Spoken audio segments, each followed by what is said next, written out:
오늘의 주요 뉴스입니다. 당정청이 LH 사태 재발을 막기 위해서 모든 공직자의 재산 등록을 추진하기로 했습니다.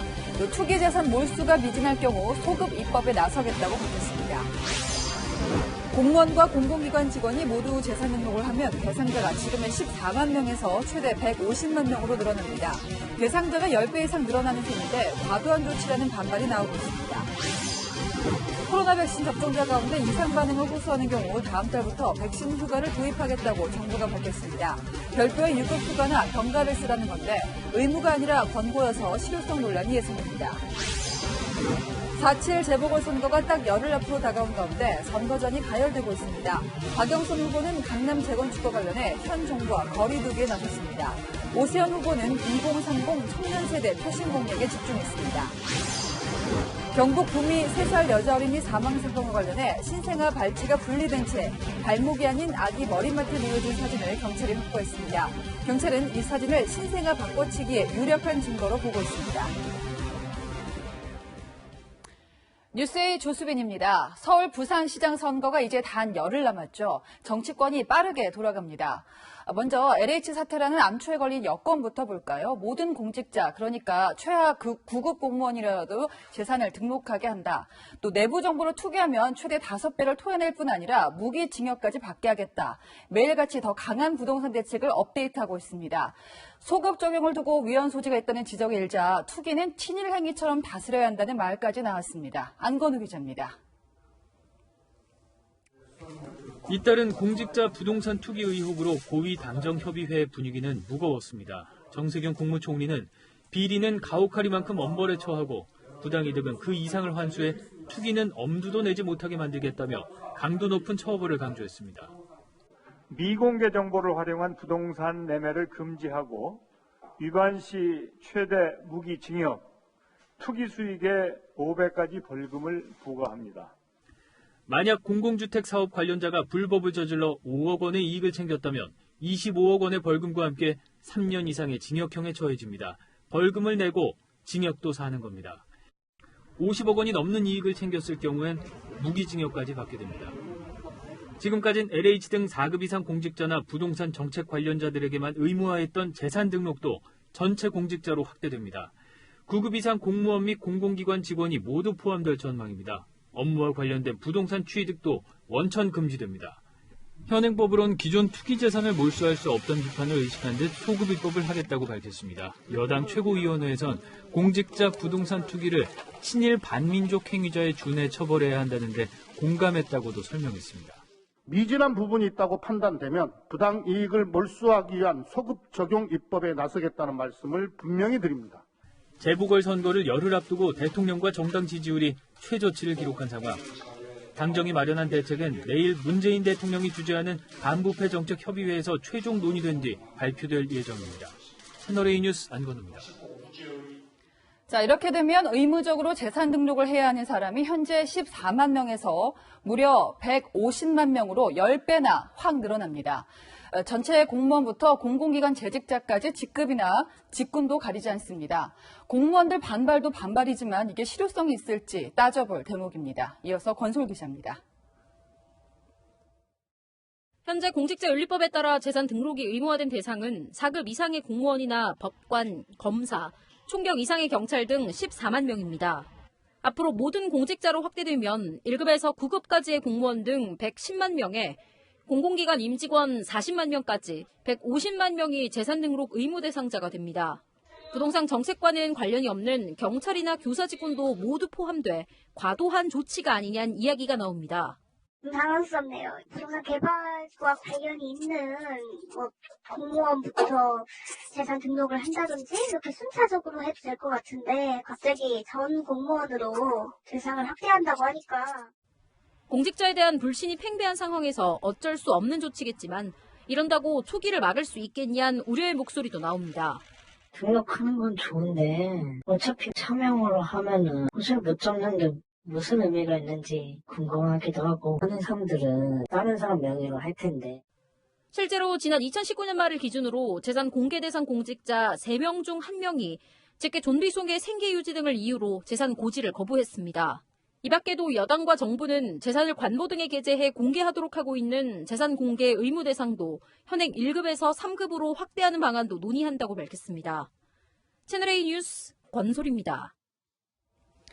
현 정부 여당은 지금까지 강남 쪽 부동산을 많이 규제했던 게 사실이죠. 서울시장에 당선돼야만 하는 박영선 후보는 달라졌습니다. 오늘 강남을 찾아서는요, 재개발, 재건축 얘기부터 꺼냈습니다. 문재인 정부가 부동산 정책을 잘했다 생각하지 않는다고도 했고요. 정부 정책을 사실상 뒤집거나 적어도 수정하는 내용이 많았습니다. 윤수민 기자입니다. 더불어민주당의 대표적 험지인 서초 강남 지역을 찾은 박영선 후보는 재건축, 재개발에 민간을 적극 참여시키겠다고 했습니다. 앞으로 재개발, 재건축을 할 때 공공, 민간 참여형으로 하겠다. 이것을 약속드립니다, 여러분. 공공주도 원칙을 유지해온 정부와 다른 목소리를 낸 겁니다. 민간이 아파트 재개발, 재건축을 할 때 공공이 도서관, 수영장 등 편의시설을 짓고 개발에 참여해 분양가를 적정 수준으로 낮추겠다는 겁니다. 분양가를 어느 정도로 하고 개발 수익을 어떻게 나눌지 등은 추후 협의하겠다고 했습니다. 층수 규제 완화도 다시 언급했습니다. 남산의 경관을 해치지 않는 35층 규제를 해제할 필요가 있습니다. 박 후보는 강남 지역에서 오세훈 후보에 밀려 지지율 고전을 면치 못하고 있습니다. 박 후보는 오늘 언론 인터뷰에서 문재인 정부가 부동산 정책을 잘했다고 생각하지 않는다고도 했습니다. 현 정부 장관 출신으로서는 이례적인 발언입니다. 박 후보는 9억 원 이하 주택에 대한 공시지가 인상률 제한 등 정부 기조와 다른 공약을 속속 내놓고 있습니다. 부동산 민심 악화로 지지율이 하락세인 현 정부와 거리를 두면서 표심을 잡겠다는 계산으로 풀이됩니다. 채널A 뉴스 윤수민입니다. 네, 이렇게 민주당에서 연일 부동산 공약을 꺼내는 이유 중에 하나가요. 사다리가 끊긴 청년들의 마음을 돌리기 위해서죠. 국민의힘 오세훈 후보는 아예 본인이 나서기보다는 20, 30대 청년들을 유세 연단의 주인공으로 세웠습니다. 어떤 얘기를 했을까요? 김민지 기자입니다. 오세훈 국민의힘 서울시장 후보의 유세 현장. 청년 자원봉사단이 율동 퍼포먼스를 선보입니다. 유세 현장에서 눈길을 끈 건 청년들입니다. 공정과 정의가 살아있습니까? 택도 없는 소리였습니다. 청년들에게 아주 큰 비수만 꽂아준 절망적인 정치를 보여줬습니다. 미래 세대의 빚만 떠넘기는 행태에 염증이 났기 때문입니다. 세금을 또 자기 돈 마냥 펑펑 써서 해결하려는 사탕 하나 더 준다고 말 잘 듣는 유치원생도 아니고 그동안 국민의힘 유세 현장에서는 청년층을 찾아보기 어려웠습니다. 그런데 오늘 연설할 청년 유권자 모집에 2030 세대 60여 명이 지원해 오 후보 캠프 측에서도 놀랐다는 반응입니다. 저도 그래서 오세훈 시장을 마냥 좋아하지는 않습니다. 잘못도 있고 잘한 것도 있다. 실제로 일을 해본 사람한테 투표를 해라. 이 친구들 앞에서 정치 똑바로 해야 되겠다. 우리 20대, 30대 젊은이들 무섭습니다. 안철수 국민의당 대표도 합동 유세에 나흘 연속 등장했습니다. 기억 2번 오세훈 후보 찍어주시면 모든 것이 해결됩니다. 둘이서 맥주 한잔 같이 했습니다. 1시간 반이 어떻게 가는지 모르게 후딱할 정도로 서로 마음이 통하더라고요. 청년 지지세를 결집하고 안 대표와의 화합을 강조하며 2030 세대와 중도 표심 잡기에 주력하는 모습입니다.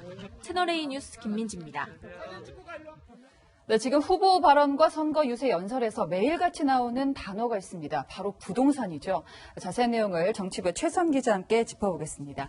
자, 최 기자, 앞서도 이제 리포트를 했지만 오늘 정부와 여당이 내놓은 부동산 투기 대책 좀 다시 한번 짚어볼까요? 네, 모든 공직자들의 재산 등록을 의무화하고 투기 이익도 소급해 몰수하겠다는 겁니다. 국회는 불과 나흘 전 LH 등 부동산 정책과 관련된 공직자들의 재산 등록을 의무화하는 법을 통과시켰습니다. 네. 그럼에도 국민 분노가 그치지 않자 4월 국회에서 범위를 더 확대하겠다는 겁니다. 재산 등록 대상은 최대 150만 명으로 추산되는데요. 네. 여권 지지율 하락의 주 요인인 부동산 문제에 사활을 걸겠다는 각오로 해석됩니다. 예. 결의가 지금 대단해 보이는데요. 부당이익을 소급 몰수하겠다 이런 얘기까지 나왔습니다. 근데 이게 과연 현실성이 있을까요?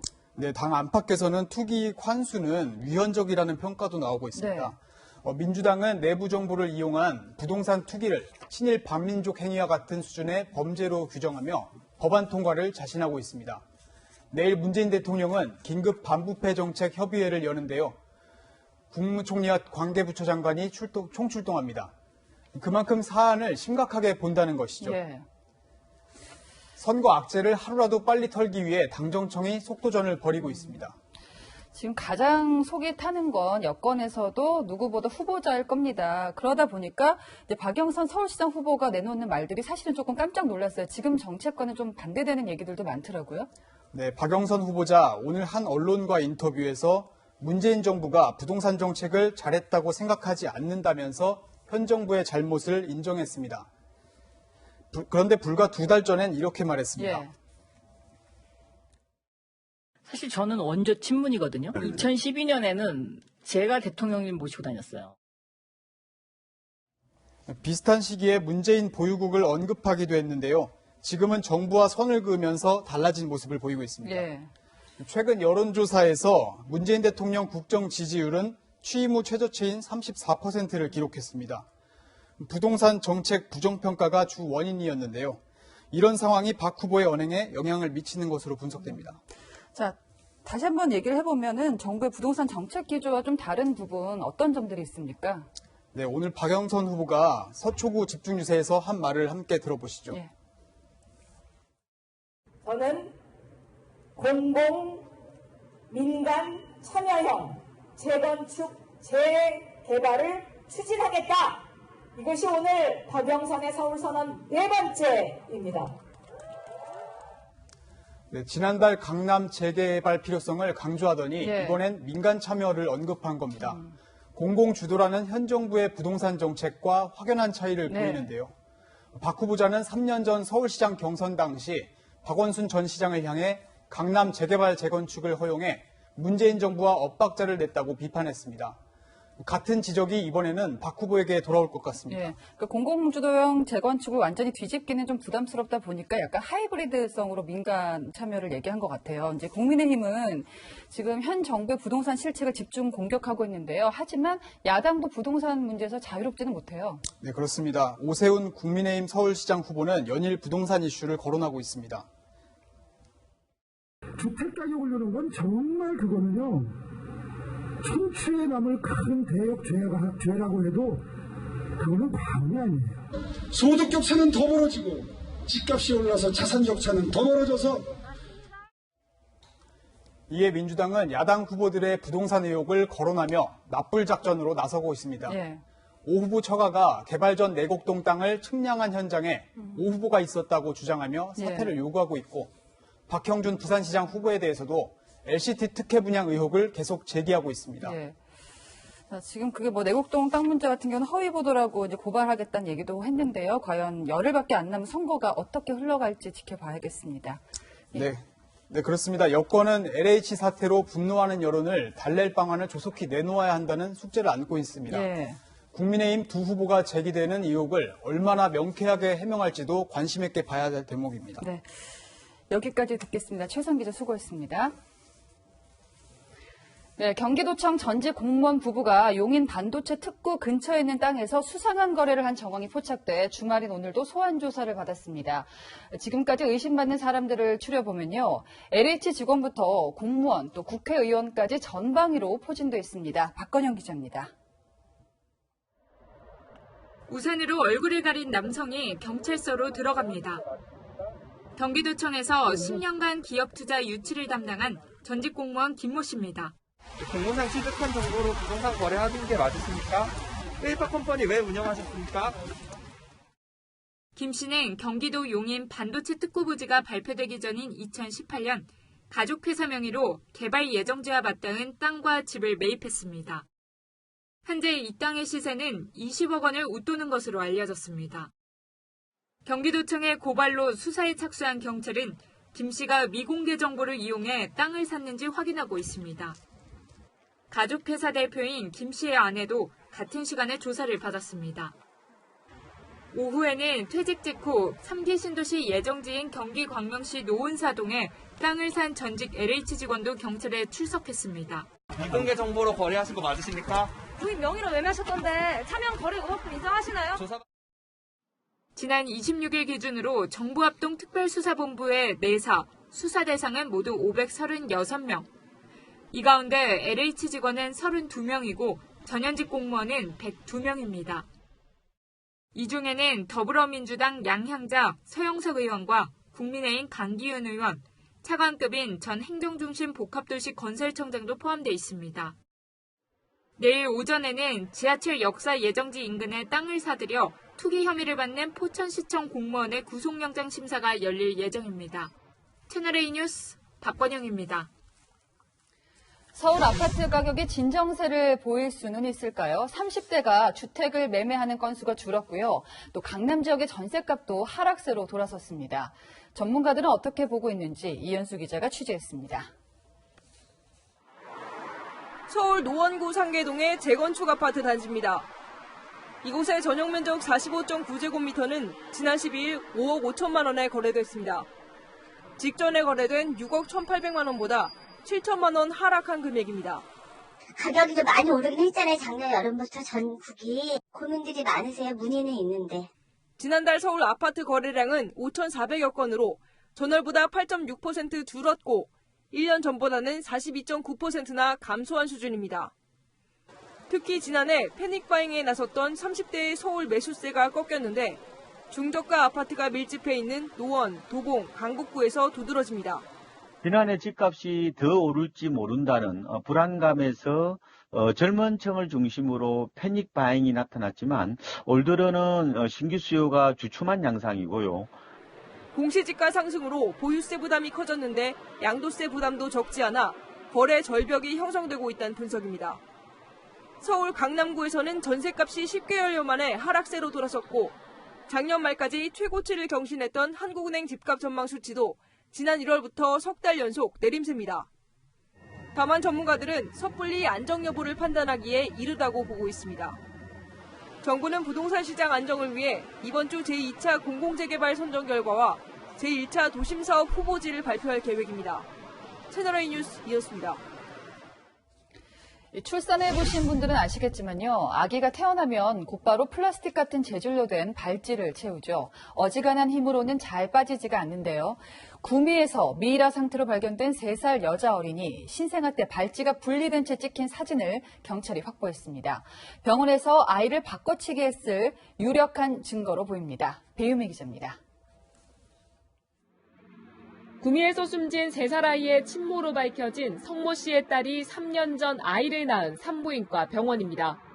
경찰은 석 씨의 딸이 입원 당시 찍었던 아이 사진에 주목하고 있습니다. 산부인과에서는 아이들이 바뀌는 걸 방지하기 위해 인적사항이 담긴 인식표를 발목에 부착합니다. 하지만 검찰이 확인한 사진에는 이 인식표가 발목에서 떨어져 나와 아기의 머리맡에 놓여 있었습니다. 누군가 고의로 끊었거나 풀었던 것으로 보고 있는 겁니다. 경찰은 지난 2018년 3월 30일 석 씨의 딸이 출산한 직후 48시간의 수사력을 집중하고 있습니다. 석 씨는 다음 날인 31일 딸이 아이를 낳은 해당 산부인과를 처음 방문했고 신생아 혈액 검사는 이틀이 지난 48시간 뒤에 이뤄졌습니다. 하지만 출산 기록에 남은 아이의 혈액형은 딸 부부에게서는 나올 수 없는 유형이어서 이 기간 중 아이가 바뀌었을 것으로 추정하는 겁니다. 경찰은 석 씨 모녀와 주변인, 병원 관계자를 대상으로 인식표가 벗겨진 이유를 포함해 아이 바꿔치기 공모 여부를 수사 중입니다. 채널A 뉴스 배유입니다. 집안이나 온실에서 수상한 식물을 재배하는 사람들이 있습니다. 잡고 보니 마약 원료였습니다. 김재혁 기자입니다. 온실 안에 빼곡히 심어진 대마 화분들이 보입니다. 경찰관들이 주거지에 온실을 만들어 대마를 키워온 일당을 적발했습니다. 지금 키우는 거는 이쪽이 끝이에요? 이 안에는 뭐 있어요? 여기 안에. 화분에 있던 대마는 모두 328그루. 대마를 재배한 5명은 구속됐고 투약자 49명도 입건됐습니다. 경기도의 다세대 주택. 18제곱미터 남짓한 원룸 한 켠에는 환풍기와 식물 재배 등이 있는 밀실이 들어서 있습니다. 이 밀실에서 대마를 몰래 키워온 30대 남성도 경찰에 붙잡혔습니다. 이 남성은 원래 마약류를 유통해오다 올해 1월부터는 직접 재배에 나선 것으로 조사됐습니다. 현장에서는 액상대마와 엑스터시도 발견됐는데 주로 SNS를 통한 비대면 거래로 유통됐습니다. 온라인 거래를 통해서 쉽게 마약이 유통되고 거래가 되다 보니까 일반인들이 접하기가 쉬워졌어요. 차단을 해나가겠다라는 취지로 압수하게 된 거였죠. 지난해 양귀비와 대마 등 마약 원료를 재배하다 검거된 사람은 1,295명. 도심에서 불법 재배가 잇따르자 경찰은 다음 달부터 집중 단속에 나서기로 했습니다. 양귀비 개화기와 대마 수확기가 다음 달부터 시작되는 만큼 불법 재배된 마약 원료가 시중에 유통되는 걸 차단하겠다는 겁니다. 경찰은 재배나 유통은 물론 마약 투약 등 불법 행위 검거에도 주력할 계획입니다. 채널A 뉴스 김재혁입니다. 몇십 년 전에는 연탄가스 때문에 사람들이 목숨 잃는 일이 왕왕 있었죠. 그런데 이렇게 일산화탄소에 중독되는 사고 요즘에도 조심할 분들이 있습니다. 강경모 기자입니다. 계곡이 내려다 보이는 캠핑장. 곳곳에 텐트가 쳐져 있고 테이블과 의자, 조리도구가 놓여 있습니다. 인구 밀집도가 높은 도심을 떠나 자연을 찾은 캠핑객들입니다. 일교차가 심한 요즘 밀폐된 텐트 안에서 가스난로를 많이 사용하고 있는데요. 자칫 일산화탄소 중독 사고로 이어질 수 있습니다. 부탄캔을 이용한 난방이 이루어지고 있는데요. 짧은 시간 내에 산소량이 부족하게 되고 CO 발생 속도가 승용차 안에서 가스난로를 켜놓고 일산화탄소 농도 변화를 측정해봤습니다. 실험 30분 만에 정상 수치의 10배인 200ppm을 넘었고 텐트에서는 1시간 만에 500ppm까지 치솟았습니다. 두통과 메스꺼움, 구토 증세를 보이다 2시간 안에 실신할 수준입니다. 1000ppm 이상이면 목숨을 잃을 수도 있습니다. 성인 남성이 2-3시간 이내에 사망할 수 있는 농도입니다. 최근 5년간 전국 캠핑장에서 발생한 일산화탄소 중독 사망 사건은 20건이 넘습니다. 지난해 12월 전남 고흥에서는 50대 남성이 캠핑카 안에서 숨졌고 경기 동두천에서는 텐트에서 잠을 자던 남녀가 숨진 채 발견됐습니다. 모두 일산화탄소 중독 사고입니다. 전문가들은 가스난로는 반드시 실외에서 사용하라고 당부하고 실내에서 사용할 경우 일산화탄소 경보기를 설치하라고 조언했습니다. 채널A 뉴스 강경모입니다.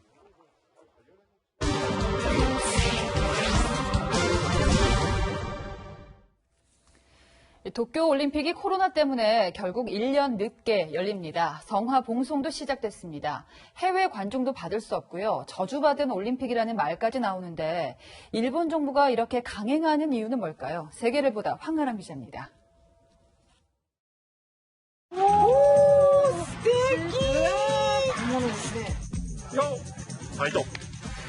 코로나가 닥치기 전 올림픽 성화는 모두의 기대였지만 지금은 애물단지가 됐습니다. 강풍으로 봉송 중에 몇 차례 성화가 꺼지기도 했다는 현지 언론 보도도 나왔습니다. 전염병에 일상을 빼앗겨버린 시민들도 축제에는 부정적입니다.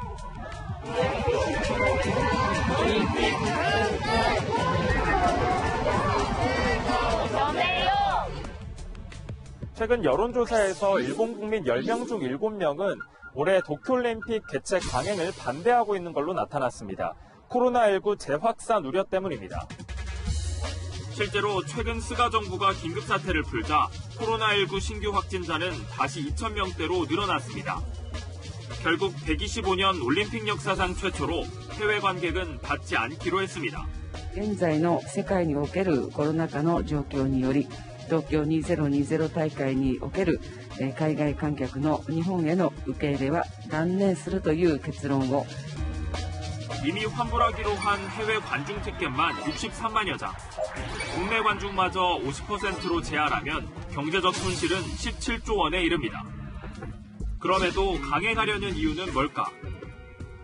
이미 경기장과 숙소 등에 쓴 비용만 45조 원. Stadium and some sports players' housing, those are just left empty without being utilized.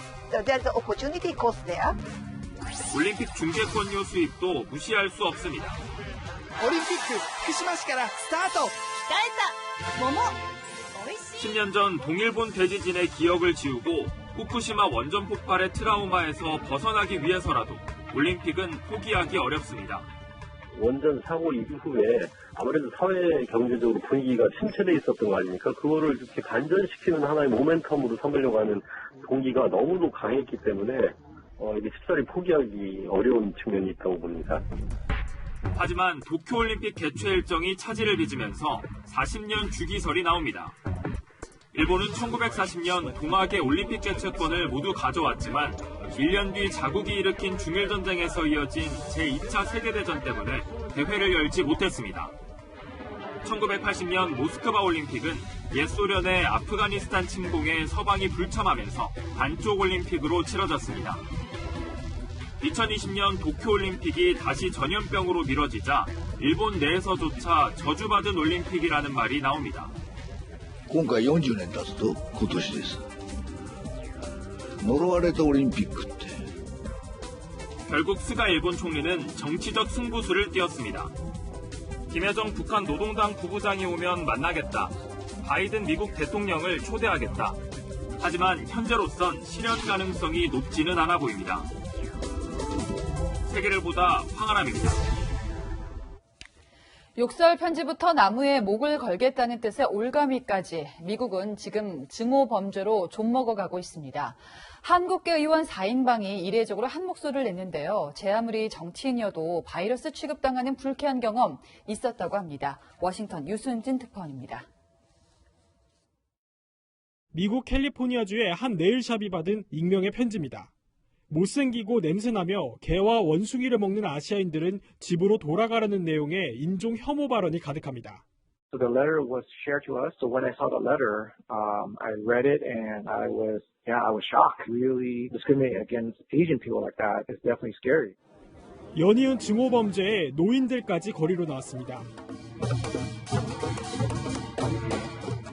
주말을 맞아 인종 혐오 규탄 집회는 미 전역에서 이뤄졌지만 흑인에 대한 증오를 뜻하는 올가미가 워싱턴 도심에서 발견돼 당국이 수사에 들어가는 등 긴장은 가라앉지 않고 있습니다.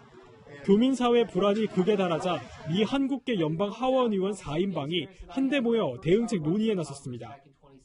개인적인 경험담까지 공유하며 I sat down next to a woman on the train and she looked over and started yelling at me and screaming at me, telling me to move away from her because she thought she was going to get coronavirus from me just because I'm Asian American.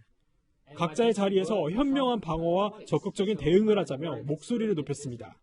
The one guy was shouting at me that we don't eat dogs like you do. What you have to do is you have to protect yourself. I always tell, senior citizens that, make sure that, you take some sticks.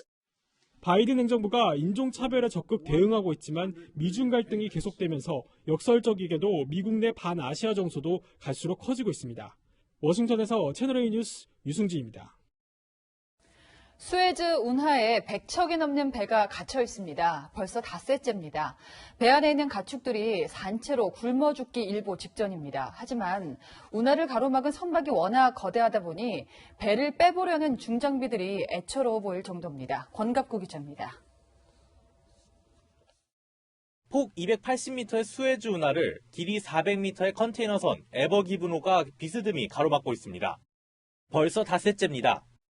바지선들이 옆에 붙어 배를 돌려보려 안간힘을 써보고 포클레인으로 주변 모래도 파보지만 22만 톤 규모의 에버기브노를 움직이는 건 그야말로 계란으로 바위치기입니다.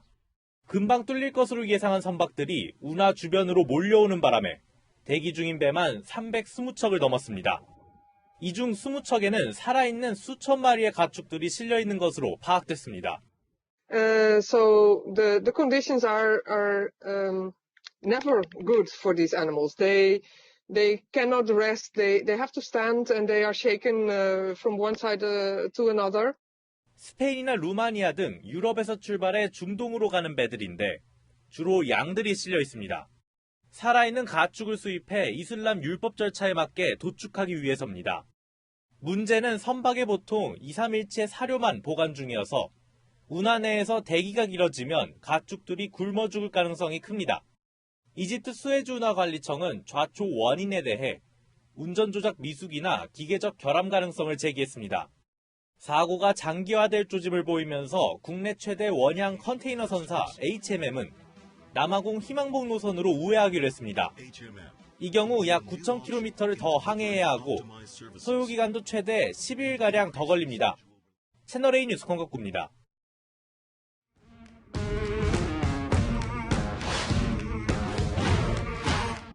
여랑여랑 이민찬 기자 함께하겠습니다. 첫 번째 주제는요. 자, 사라진 무슨 휴가. 네. 직장인한테 휴가는 항상 부족한데요. 또 없어진 휴가가 있습니까? 백신 휴가입니다. 아, 그 이상 징후가 있을 수 있다면서 코로나19 백신 접종률을 높이기 위해서 정부 여당이 적극 추진하겠다고 한 휴가였죠? 그랬죠. 예. 직접 들어보시죠. 열이 나거나 통증을 경험하는 사례가 상당수 보고되고 있습니다. 백신 휴가를 제도화할 필요가 있습니다. 더불어민주당도 백신 접종자에게 연차 휴가 외에 추가로 유급 휴가를 주는 내용의 법 개정안을 발의했었는데요. 네. 그런데 어제 오늘 발언을 들어보면 온도차가 느껴집니다. 정부 쪽에서는 연가 같은 거 쓸 수 있는 게 있잖아요. 기업들에서도 연월차 등등 뭐 이런 제도들이 있거든요. 이상 반응이 나타나는 경우 적극적으로 휴가를 부여하는 방안을 주재하기로 하였습니다. 말이 좀 어려워서 제가 해석을 해보면요. 연차 휴가라는 건 원래 나한테 주어진 휴가를 쓰라는 얘기고 그렇죠. 이상 반응이 나타나면이라는 단서는 접종 당일에는 휴가를 안 준다. 이 얘기 맞죠? 당초 정부는 백신 접종 당일에 강제로 유급 휴가를 주는 방안을 검토했습니다. 그런데 법적 근거가 없는 데다 업종마다 근무 환경이 다르죠. 네. 형평성 문제와 함께 강제 유급 휴가가 오히려 백신 접종률을 낮출 수 있다는 우려도 나왔다고 합니다. 결국 당일은 접종 시간만, 그리고 다음 날은 이상이 나타나는 경우에만 유급 휴가를 주도록 권고하는 걸로 결정이 됐습니다. 네. 온라인에는 권고면 공무원 대기업만 쉬겠군요.